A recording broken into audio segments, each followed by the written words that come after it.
The transformation of the Los Angeles Lakers this season feels like one of those rare NBA stories that shift right in front of your eyes. The kind that begins with crisis, grows through improvisation, and suddenly erupts into something far more dangerous than anyone expected.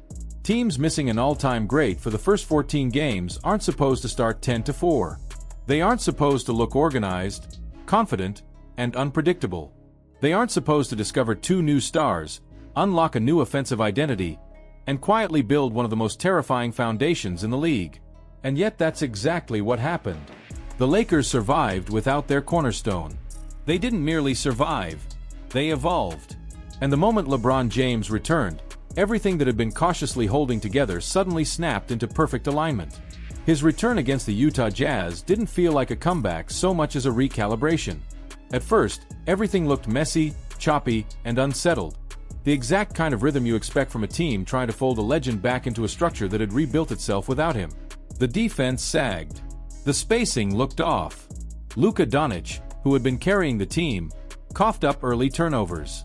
Utah raced out to a big lead while the Lakers' rotation scrambled to rediscover their timing. But underneath all that chaos, the moment LeBron touched the ball, the tone shifted. His first real touch came late in the first quarter.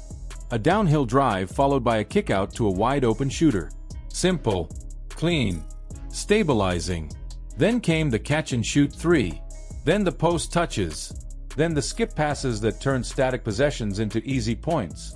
The numbers at halftime barely hinted at how impactful he truly was. 7 points, a handful of rebounds, a few assists. But the real effect was the calm, the order, the way the offense suddenly had a conductor again. What made the performance so frightening was that LeBron didn't force anything. He let Luka and Austin Reeves take the primary load. He blended in, picked his moments, and then in the second half, quietly reminded everyone why his basketball mind remains one of the sharpest the sport has ever seen. His fourth-quarter passing display was nothing short of orchestral. 6 assists in just over 5 minutes. 12 assists total. A double-double in his first game back. And, almost as an afterthought, he extended his streak of scoring at least 10 points to near-mythic lengths. The Lakers didn't need saving, and that's what made his return so dangerous. They needed organizing. They needed clarity. They needed someone who could elevate a team that was already winning. And LeBron did exactly that. But the true engine behind this 10-4 start lies in the unexpected leap of Austin Reeves. A rise that feels less like a momentary hot streak and more like the unveiling of a brand new star.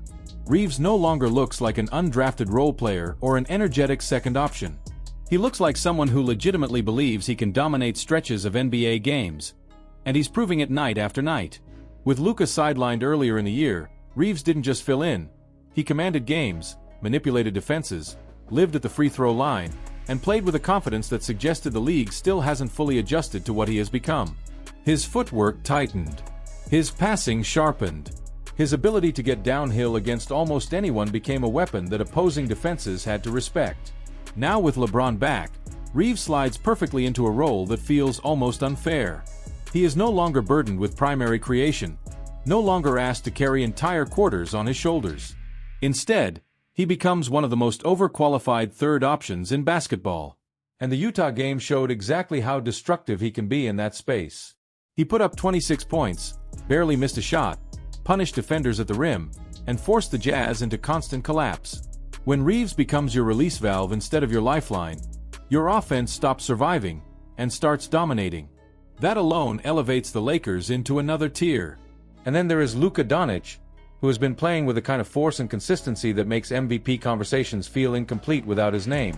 3 straight 40-point games to open the season was just the beginning. What followed was even more impressive. His efficiency reached new levels. His conditioning transformed his late-game impact. His ability to draw fouls became a strategic nightmare for every defense the Lakers faced. And yes, there were the frustrations, the meltdown against Oklahoma City, the turnovers, the forced shots, the emotional spirals. But the way he responded after that game told the real story. He didn't retreat. He didn't sulk. He elevated. He reminded everyone that the Lakers didn't just acquire a scorer. They acquired a gravitational force capable of bending defenses the way LeBron once did at his athletic peak. Luka's presence has rewritten the roles of almost every player around him.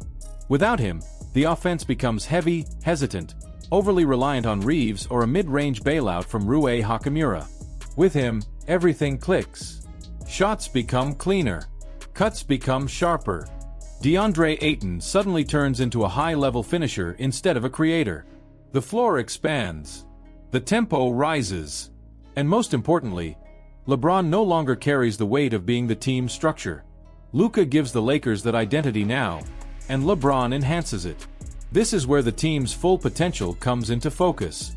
LeBron has transitioned into a supercharged connector, the player who amplifies everyone else, the veteran who plugs every gap in spacing, communication, tempo, and decision-making. The Jazz game showcased exactly how powerful that version of LeBron can be. He doesn't need to dominate the scoring column. He doesn't need to rack up 30 points. He just needs to read the floor faster and better than anyone else. And on this team, with this roster, with these weapons, that version of LeBron might be even more dangerous than the one that bulldozed through defenses in his prime. The Lakers are healthy, deep, and suddenly layered with multiple creators who all demand defensive respect. Reeves can break down second units. Ayton can finish when given the right touches. Rui can feast in the mid-range. Marcus Smart brings chaos and physicality. And Luka plus LeBron gives them a two-headed mastermind that can dismantle almost any defense in the league. The blowout win over the Bucks hinted at their ceiling. The collapse against the Thunder showed the cracks. But the Utah game gave the first real glimpse of what this team can become when everything aligns. The question now is whether the league is truly prepared for a Lakers team that has three elite creators, a healthy rotation, and a rejuvenated LeBron driving the philosophy instead of the offense.